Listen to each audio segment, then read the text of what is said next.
കനത്ത മഴ മധ്യ കേരളത്തെയും വലച്ചു. വെള്ളക്കെട്ടിലും ഗതാഗതക്കുരുക്കിലും കൊച്ചി നഗരം സ്തംഭിച്ചു. പെരുമ്പാവൂരിലും ആലപ്പുഴയിലുമായി കാലവർഷക്കെടുതിയിൽ 2 പേർ മരിച്ചു. കളമശ്ശേരിയിൽ 1 മണിക്കൂറിനിടെ 100 മില്ലിമീറ്റർ മഴ ലഭിച്ചു. കൊച്ചിയിലെ കനത്ത മഴയ്ക്ക് കാരണം മേഘവിസ്ഫോടനമാകാമെന്ന് കുസാറ്റിലെ കാലാവസ്ഥാ വിദഗ്ധർ സൂചന നൽകി.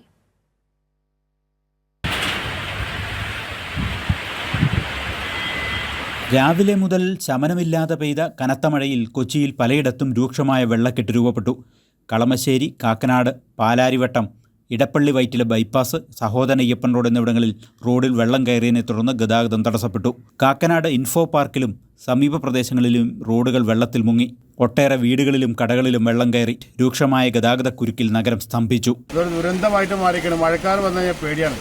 മുൻകാലങ്ങളിൽ മഴ വന്നു കഴിഞ്ഞാൽ സന്തോഷമാണ്. ഇപ്പം മഴ വന്നു കഴിഞ്ഞാൽ പേടിയാകുന്ന ഒരു കാലഘട്ടം വന്നേക്കാണ്. ഇത് പഴയ രീതിയിലുള്ള പണ്ടുണ്ടായിരുന്ന വലിയ കാണുകളായിരുന്നു, അതെല്ലാം മൂടി ചെറിയ കാണുകളാക്കി എല്ലാത്തിനുള്ള വെള്ളം ഇവിടെ ഒന്ന് കെട്ടിക്കിടന്നിട്ടാണ് ഈ ബ്ലോക്ക് വരുന്നത്. നമ്മൾ എക്സ്പെക്ട് ചെയ്തില്ല വെള്ളം കയറിയെന്നുള്ള കാര്യങ്ങളെ റൂമിലുള്ളിൽ അറിഞ്ഞില്ല.